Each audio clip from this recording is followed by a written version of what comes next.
Hey there, my friend. My name is Hugo Fernandez, founder of Just Digital Link and author of the Client Acquisition Blueprint. And in today's video, I want to talk to you about what I see coming up in the next 12 to 18 months for advertising and how it affects your business so that you can prepare and be ahead of the trend.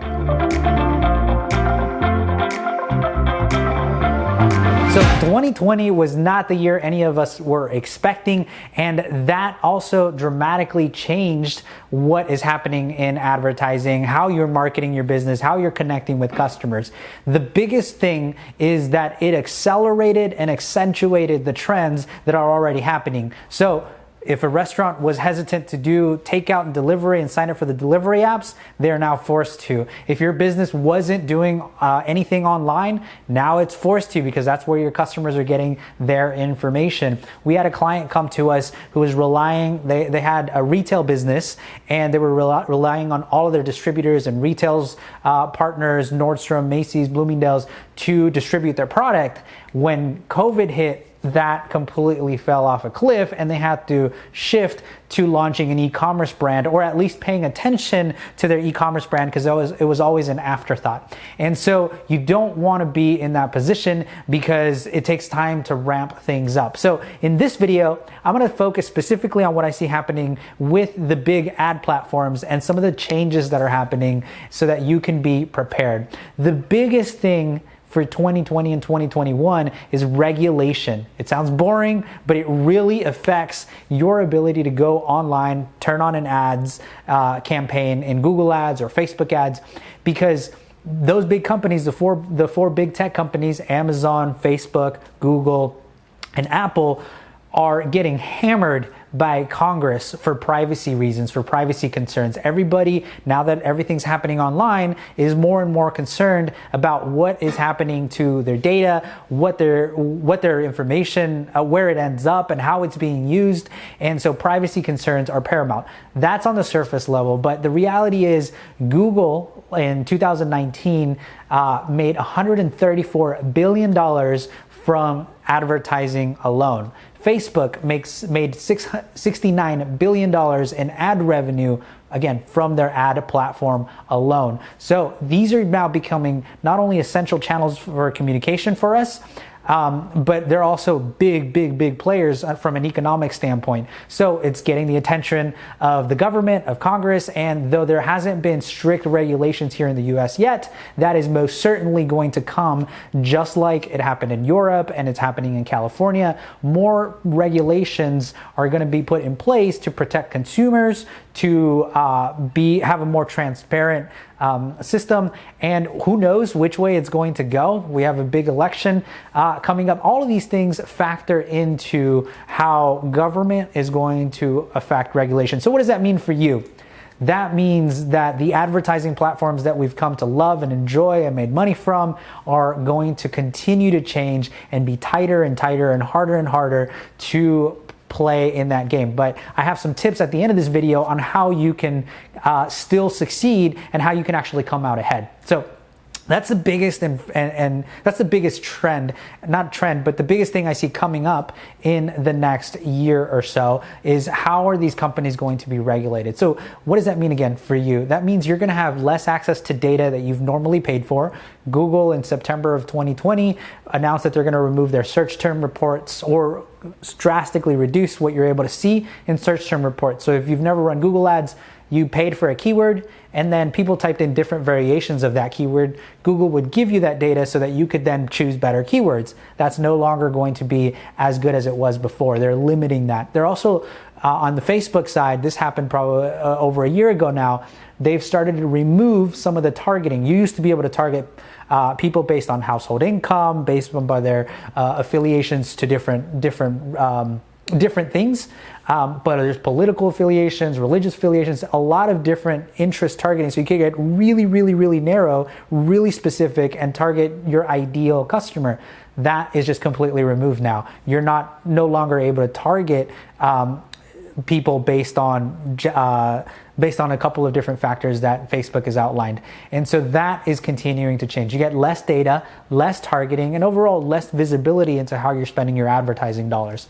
What that also translates into is higher advertising costs. The big companies are continuing to move to Google, Facebook, and I'm focusing a lot on Google and Facebook because they're the predominant players in the advertising space. Yes, you have Twitter ads, LinkedIn ads, and all these other Microsoft ads, but the reality is Google and Facebook are still the leaders, the market leaders, and that's where we spend most of our energy and attention because they are the ones that produce consistent results. But costs are continuing to go up as more and more companies start coming into the online advertising world, because during COVID, not a lot of TV was going on, and also just the trends. All COVID did was just accelerate the trends, right? So it's accelerating the shift of people moving to these online platforms.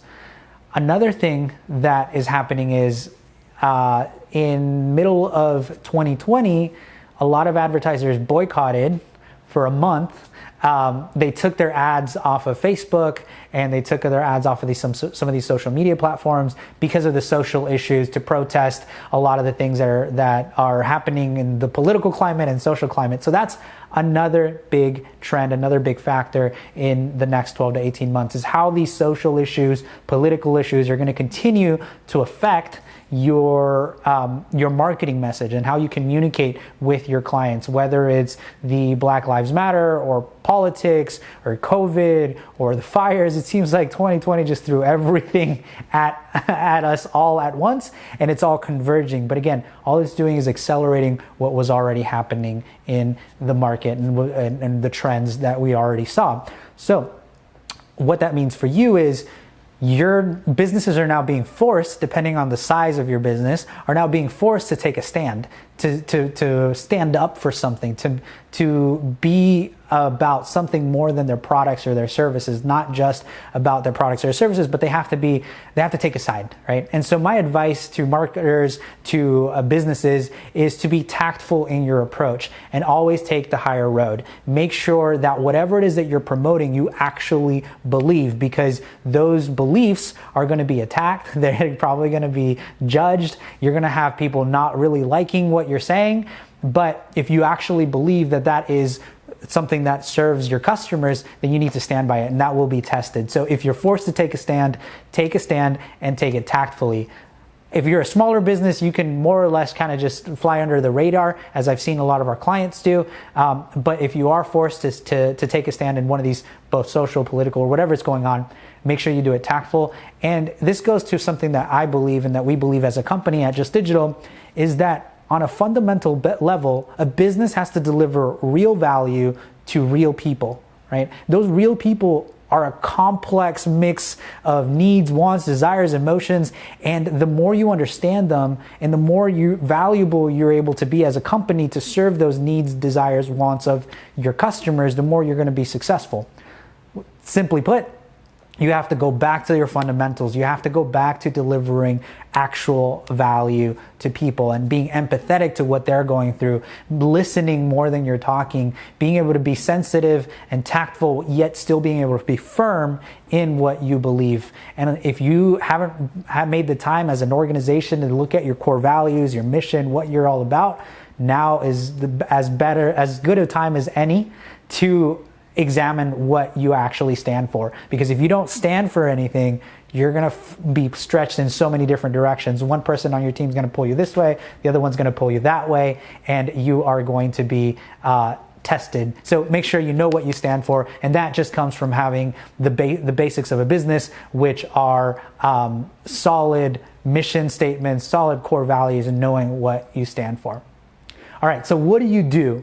All of these different things, from regulation to privacy to less data to higher costs to social issues. What are you supposed to do? It seems like that's not necessarily good news. But again, the fundamentals have never been more important. So my advice to you in the next 12 to 18 months is to go back to your fundamentals. And I made a video on how to budget for marketing. If you don't have a budget for marketing, you're going to be lost, and you're going to be discouraged by the higher advertising costs that you might be seeing, or the dip in results from your existing advertising. So make sure you have a clear budget. And if you're not advertising, now is as good a time as any to start advertising, because in order to get the support, the tools, the access, and the resources, you have to be taken serious as an advertiser, and you have to have advertising accounts that are a little bit more seasoned. Okay, and the second piece of advice is you have to look at your marketing from all channels, from all angles, and create a comprehensive marketing strategy. I know a lot of people, a lot of businesses relied solely on one traffic channel. They were just running Facebook ads and that built their business. Algorithm changed, their business fell off a cliff. Same thing with SEO. A law firm had good SEO because they bought a bunch of backlinks a number of years ago. Google flipped a switch, that fell off a cliff. So you have to make sure that you're doing the right thing by putting your customers first and have a comprehensive strategy so that you are able to stay ahead of things because you're doing the right thing. Okay. And the third piece of advice is to invest in talent. Invest in your team, invest in your people, invest in hiring the right agency partners so that they're able to bring the latest trends, the latest knowledge, execution to the table, because things are changing faster and faster and faster than ever. That expression of things have been changing fast is something that we've said for 10 years plus. But again, 2020 really made sure that we knew that things changed extremely, extremely fast, where things were changing every single day for a short period of time. Now that things have stabilized a little bit more, those trends are going to continue and are all going to come together, and you're only as good as your people. So make sure you're investing in the talent, whether it's a marketing director, the right marketing staff, or the right agency partners to be able to help. I really hope you have an amazing 2021. Hope the year is extremely awesome for all of us. If you got value from this video, drop a comment below. Make sure to like, comment, and subscribe, and I will see you in the next video.